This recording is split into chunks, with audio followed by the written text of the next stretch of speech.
Friends, सबको आंसू पांडे का प्रणाम। आप लोग कैसे होंगे? अब नए ब्लॉग में आप लोग का स्वागत है। तो हमारे जंगल में क्या निकला है रानी? लकड़ हुआ। तो यहाँ पे निकला है, तो मैं जंगल में आई हूँ। आप लोग देख सकते हैं, मुझे डर भले लग रहा है मगर मैं आई हूँ। देखिए कहाँ निकला है। तो फ्रेंड मैं यहाँ आई हूँ देखने के लिए है या नहीं है बच्चे, क्योंकि बच्चों का डर है कोई उठा ले जाए। तो मैं जंगल में आई हूँ। देखो, तो मैं आई हूँ यहाँ पर। अभी यहाँ पर दिख नहीं रहा है, तो मैंने अभी अपने वहाँ से देखे थे तो करीब दिख रहा था, मतलब यहाँ है नहीं। तो देखिए ब्लॉग वीडियो में आप लोग बने रहिए, देखिएगा तो दिख नहीं रहे। काफ़ी बच्चे हैं यहाँ पर, यहाँ पानी है।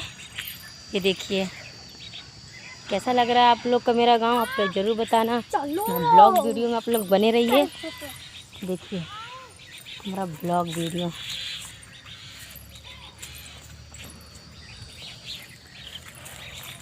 तो यहाँ नहीं दिखा फ्रेंड, तो हम लोग जा रहे हैं। तो आप लोग को कैसा लगे लाइक शेयर कमेंट सब्सक्राइब जरूर कर देना। बाय।